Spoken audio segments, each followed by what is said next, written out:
So we posed the question before the break here on / Ask the Handicapper. Who was the best 2-year-old at Royal Ascot? I mean, there was one horse that did look rather good, Phil. Who was the best, though? Well, it's funny, during the break there, I got a text from one of my handicappers, Graham Smith, who does the 2-year-olds, and he suggested that your viewers go onto the BHA website, where he's blogged about all the 2-year-old races at Royal Ascot with all the reasons for with the ratings that they've all come, and that's a brilliant place for your viewers to look and compare the various different 2-year-olds. However, Lady Aurelia 121, absolutely scintillating performance. So she's top rated of any 2-year-old, even though she's a filly. Top rated of any 2-year-old at this point. Looking back at previous years, the previous best from quite a long time ago, you'll remember Lyric Fantasy. Oh, the pocket rocket. She got 120 for winning this race by 5 lengths. Lady Aurelia won it by 7. And then comparing sort of recent horses, she didn't run in this race, but and so on. But Minding, again, she got 120 by the end of the year in terms of last year's top filly. So we've got Lady Aurelia already a pound ahead of Minding was by the end of the year. But of course, Lady Aurelia might have done all her progression, so it'd be fascinating when she runs next time to see if she can replicate it or improve on it. I have to say, initially, I thought, no, God, that's too good to be true. And very often when you think it's too good to be true, it's because it is. But the more I looked at it over and over again, I was really taken with her. But the interesting thing about it, unlike the trainers winner of last year, Acapulco, she's not a massive horse. She's not a big bulky. I mean, Acapulco looked like a 4-year-old. Lady Aurelia doesn't look like. She looks like a 2-year-old. The 2nd, 3rd, and 4th haven't run since that race. However, Simi the 5th has, and what's quite interesting here is that Simi was effectively stuffed next time by Nations Alexander, beaten just under 5 lengths. And Nations Alexander runs in what you and I would know as the Cherry Hinton tomorrow. However, of course, Simi was beaten 10 lengths by Lady Aurelia. So although she was stuffed last time, she's still Lady Aurelia would be giving a 5-length beating to Nations Alexander, so it stacks up. Yeah, I mean, there's 3 horses or 3 fillies have come out of the race, that sort of in proximity to Lady Aurelia so far. Simi, you're quite right, finished 5th of 7. Stormy Clouds, who finished 7th at Royal Ascot, finished last of 7. But the 8th filly, Roly Poly, has come out and won subsequently, and she's now rated 97. So, as you often get with the Queen Mary at Royal Ascot, you're gonna have mixed things. Some of them have already done their progressing. That's as good as they are. They'll never be any better than they were at Royal Ascot. Some of them are still progressing. That's what you expect with the Queen Mary. Okay. But you have to say, I think anyone who was there was taken with Lady Aurelia. She was really impressive. And in comparison with Caravaggio, what would be the difference in ratings? I couldn't tell you. You'll have to look on the BHA blog, because 2-year-olds are not my bag. But Graham does suggest get on the BHA blog. There's not much point in having a handicapper in a programme called Ask the Handicapper who then says, look on the blog. Yeah, look on the blog. It's not my area of expertise, but Graham is a genius on it, so look at what he's done.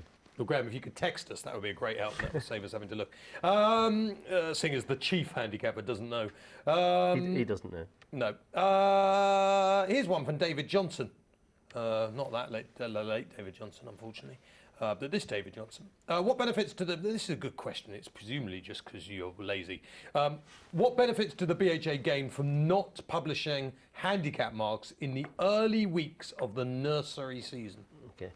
Because they change so dramatically. You've got so little form to go on. And so Graham and his predecessor, Matthew Tester, would be making such changes to the levels of races. Races would be put up £6 or £7 one week. Another race might be dropped £6 or £7, and that would be really irritating. If you imagine that we published these ratings in the early June, and a trainer had a horse and it was on 60, right? And he thought, oh, brilliant! I'll run. I know exactly the nursery I'm going to run.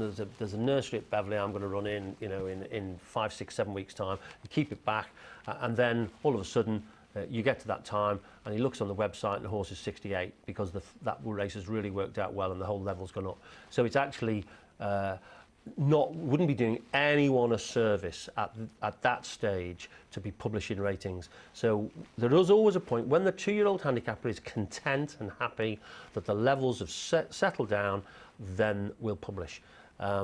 It's just wouldn't be helpful to people. Well, you say it wouldn't be helpful to people, but I'm only presuming David Johnson has asked the question because he believes it would be helpful to him.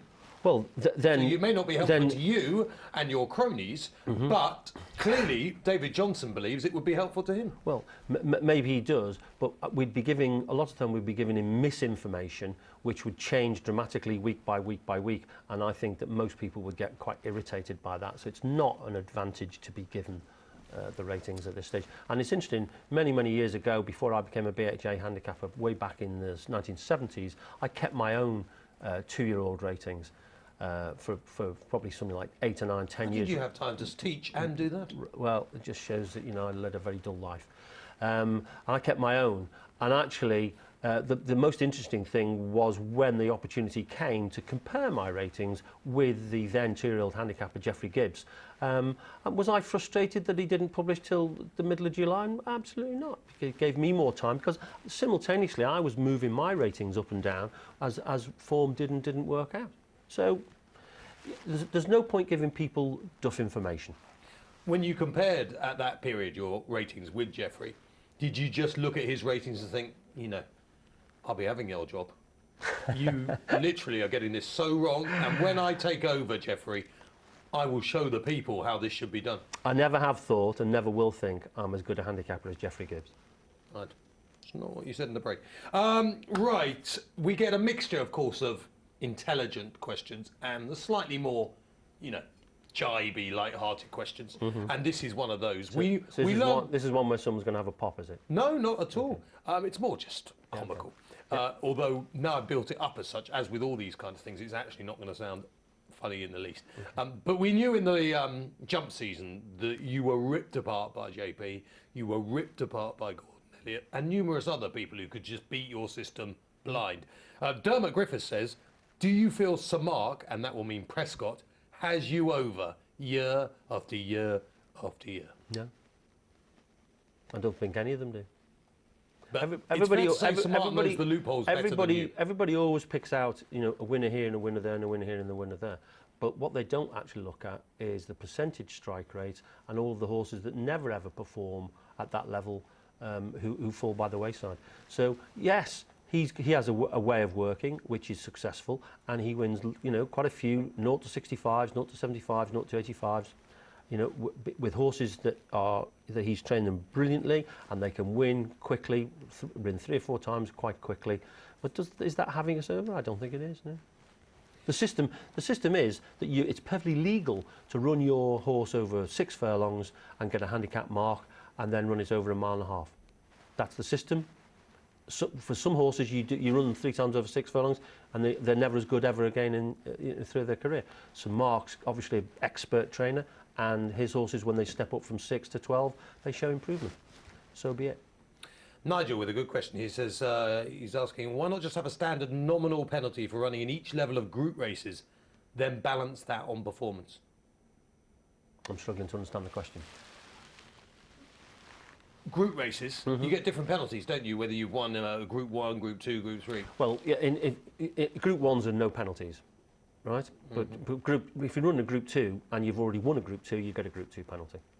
If you run in a Group 3 and you've already won a Group 3, you get a Group 3 penalty. That seems reasonable, because the whole point is to try and get progression and push horses from if you win a Group 3, then you'd like to think that horse should be then running in a Group 2. So if connections decide that they want to run in a Group 3 again, then quite rightly they should carry a penalty to make it a bit more difficult for them next time, because in a perfect world we'd like to see progression and the meritocracy in them going to Group 2s. They win that, then hopefully they go to Group 1s. Otherwise, you'd have horses picking off Group 3, Group 3, Group 3 on a regular basis and not carrying a penalty at all. Yeah.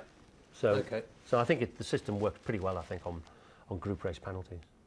Borisov, just before we go for our next break, why do horses in nurseries in July not have their official rating published until the start of August? Is that roughly the similar question? It's usually before the start of August. It's usually it's usually in July. whether it's going to be this year. It's when the 2-year-old handicapper is happy that he's content with the levels. It could be September if he's not content with the levels, but it's usually in July.